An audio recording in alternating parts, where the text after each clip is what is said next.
നമസ്കാരം.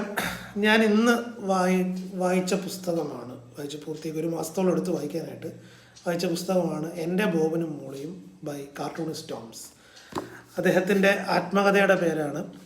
ഞാൻ ഈ പുസ്തകം വാങ്ങിക്കാൻ കാരണം എനിക്ക് ഒരുപാട് പ്രിയപ്പെട്ട കഥാപാത്രങ്ങളാണ് ബോബനും മോളിയും.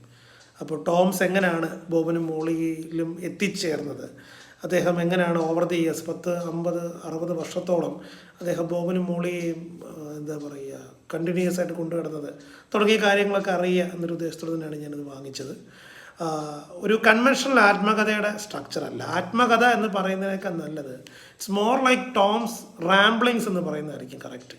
ഞാൻ റാംബ്ലിങ്സ് എന്ന വാക്ക് ഉപയോഗിക്കുന്നത് ഒരു നെഗറ്റീവ് കൊണോട്ടേഷനിലല്ല.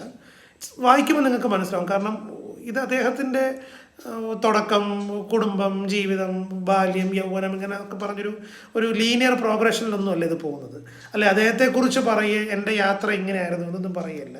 അദ്ദേഹം അന്നത്തെ കാലത്ത് അദ്ദേഹത്തിൻ്റെ ഓർമ്മയിൽ ഉണ്ടായിരുന്ന കുറേ കാര്യങ്ങൾ അദ്ദേഹം നമ്മളോട് ജസ്റ്റ് ഓരോ ചാപ്റ്ററിൽ പങ്കുവെക്കുകയാണ്. ഒരു ചാപ്റ്ററിൻ്റെ ഇത് എന്താ പറയുക ദൈർഘ്യം എന്ന് പറഞ്ഞാൽ ചിലപ്പോൾ 1 പേജ്, 1/2 പേജൊക്കെയാണ്. സോ ഇറ്റ്സ് മോർ ലൈക്ക് എന്താ പറയുക, ഇത്രയും അനുഭവസമ്പത്തുള്ള പരിചയസമ്പത്തുള്ള ഒരു വ്യക്തിയുടെ മുമ്പിൽ ഒരു ക്യാമറ കൊടുത്തിട്ട് നിങ്ങൾ നിങ്ങളുടെ ജീവിതത്തെക്കുറിച്ച് സംസാരിച്ചോളൂ എന്ന് പറഞ്ഞു കഴിഞ്ഞാൽ അൺഓർഗനൈസ്ഡ് ആയിട്ട് എന്തെങ്കിലുമൊക്കെ ആയിരിക്കും നമുക്ക് കിട്ടാൻ പോകുന്നത്. ഇതും ആ ഒരു തരത്തിലുള്ള ഒരു പുസ്തകം തന്നെയാണ്. ഇതിനകത്ത് ഒരു പേജിൽ തന്നെ ഒരു പാരഗ്രാഫിൽ നിന്ന് അടുത്ത പാരഗ്രാഫിലേക്ക് പോകുമ്പോൾ അത്രയും ഞാൻ പോകുന്നില്ല. ഒരു വരിയിൽ നിന്ന് അടുത്ത വരിയിലേക്ക് പോകുമ്പോൾ ചിലപ്പോൾ ഒരു ബന്ധം ഉണ്ടാകത്തില്ല. കേരളത്തിൽ നിന്ന് നേരെ കാശ്മീരോട്ട് പോകും.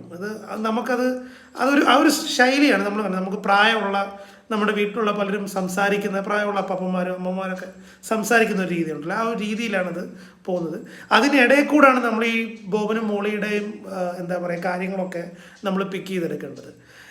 സോ എനിക്കിതിൽ നിന്ന് കിട്ടിയ കീ ടേക്കിൻ എന്ന് പറയുന്നത് എന്താ വെച്ച് കഴിഞ്ഞാൽ ഒരു കാലഘട്ടത്തെ വേറൊരു ആ കാലഘട്ടത്തിൽ ജീവിച്ച ഒരാളുടെ പേഴ്സ്പെക്റ്റീവ് അറിയാൻ സാധിച്ചു. ഇപ്പോൾ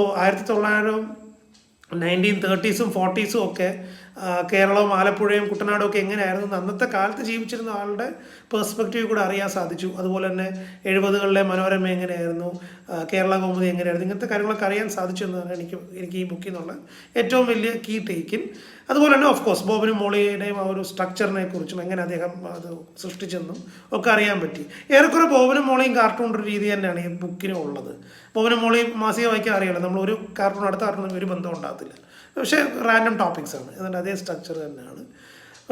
490 രൂപയാണ് പുസ്തകത്തിൻ്റെ വില, 400 രൂപ അടുപ്പിച്ചുണ്ട്.